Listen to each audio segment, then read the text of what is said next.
May mga magulang na nag-iisip na bakit ko pag-aaralin yung mga estudyante, mga wataakan si isa madrasa? Pag dun sa madrasa na pag may namatay, natatawagin. Pero gusto nila mag-English na lang, wala nang madrasa. Parents, that is not. You know, I was in the DepEd now not because of my English knowledge. I was in DepEd now because of Alif, because of the Huruful Hija.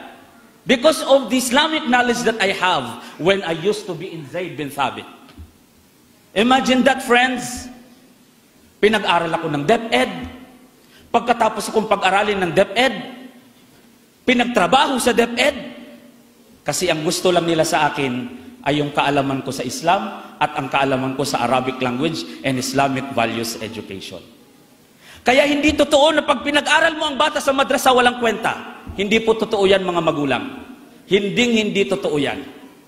You know, as of the moment, sabihin ko po sa inyo, because my task is to inspire everyone, right? Mga magulang, I was able to travel around Philippines for free by DepEd, and it is because of the Quran.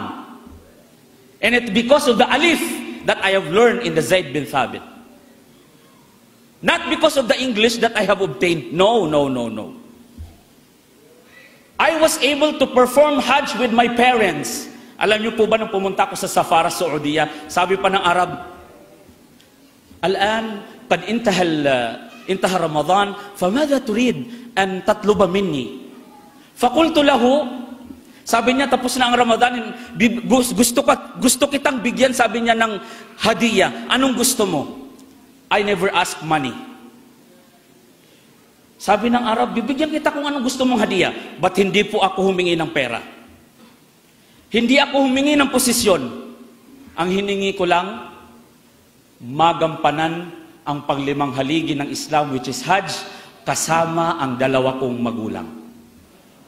You know, my mother is a Balik Islam, and my father is Ikalagan. And I used to be here in Marawi for 10 years. Katawan nyo din, so kauyag-uyag o kapamaling-baling. It's really hurt. It's really hurt. However, sabi ng Arab, Tayyib, ala turid shay? Fawallahi akhi la uridu shay'an illa an usafir ila Saudiya ma'a waliday. And you know what, mga kapatid, I went to Saudi Arabia as a visitor of king with my mother and father without spending money. Miyakasong ako sa Saudi Arabia, miyakap naihaji ako, agusumbala aluksakan, nada aniko amyaw sarakan. Mafi. Why? Because of the knowledge that I have learned from the Zayd bin Thabit. From Zayd bin Thabit, and of course, from Ma'had Kamilul Islam. Because I used to be in, you know, mga magulang, yung feeling na kasama mo ang mga magulang mo sa haram, it's really something different. Especially to my mommy, yung nanay ko na medyo Balik Islam ang nanay ko, na-strengthen yung kanyang faith sa Allah. That's why parents, you are very lucky. Wallahi al-azim, you are very lucky to have this. Subhanallah. You know, I wasn't able to, hindi ako actually nakapagtapos sa Zayd because nagkasakit ako, then umuwi ako ng Davao. Hindi ko natapos ang 2 taon. But then, now you have here your children, and they memorize the Quran, and subhanallah, sila ang pamilya ng Allah. And everyone, bawat isa gustong pumasok ng paraiso, and you have now the ticket. You have now the ticket, parents. So please, wag lang yung English ang iniisip natin. Isipin natin yung buhay sa mundo, naguswaya man yan, nakapagintaw sa alungan na mauri. Si sa madrasa, na san katuon su birrul walidain, san katuon su lango-lango na pantag ko agama mi pagintaw o manusia ko dunia, ako pa kay ay kasuldian si ko surga o Allah. That's why parents, You are very lucky. I heard that our ulama a while ago, he said, the mother that's actually have the hafid, he or she will be having the crown in the day of resurrection. Now, to you graduates,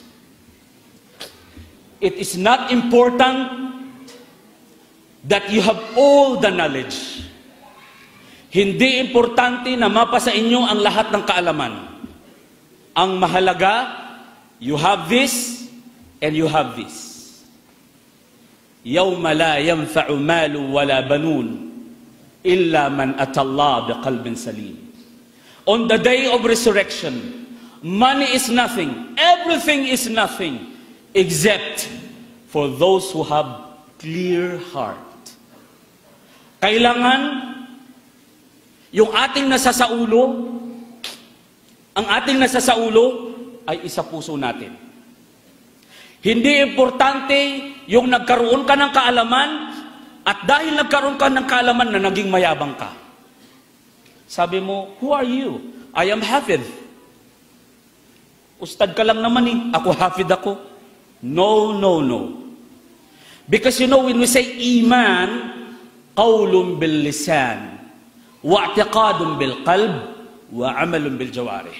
And that is my message, and to you, my graduates, you have this Quran in your mind. You have this one. You already have that one. Meron na kayo niyan. Ngayon, i-develop nyo kung paano nyo ma-internalize yung inyong kabisado. Kasi, kapag hindi natin naisa sa puso, ay mahirap nating maisabuhay.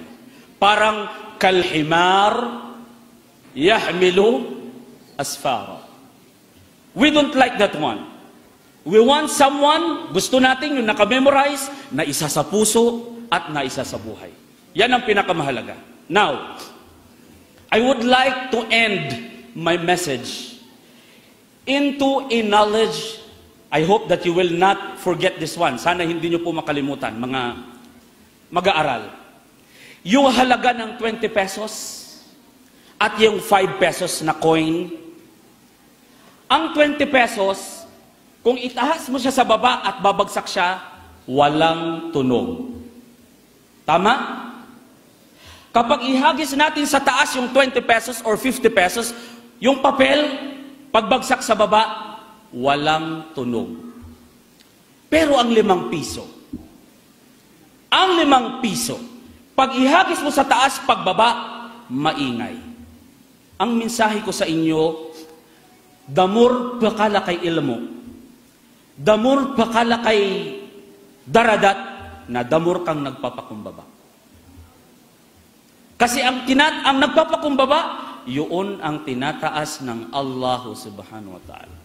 Unlike those who talk, ang daming salita, pero hindi naman nagagawa. Katulad ng 5 piso, maliit ang halaga, pero putak ng putak. Ya ayyuhalladhina amanu, lima taquluna ma la taf'alun, kabra maqtan 'inda Allahi an taqulu ma la taf'alun. Naway ang paalalang ito ay magsilbing paalala sa inyo, as lalong-lalo na sa aking sarili, at naway ang pagtitipon natin ito ay magiging pagtitipon natin sa paraiso, sa Jannatul Firdaus. Amin ya Rabbal Alamin. Wassalamu alaikum wa rahmatullahi wa barakatuh.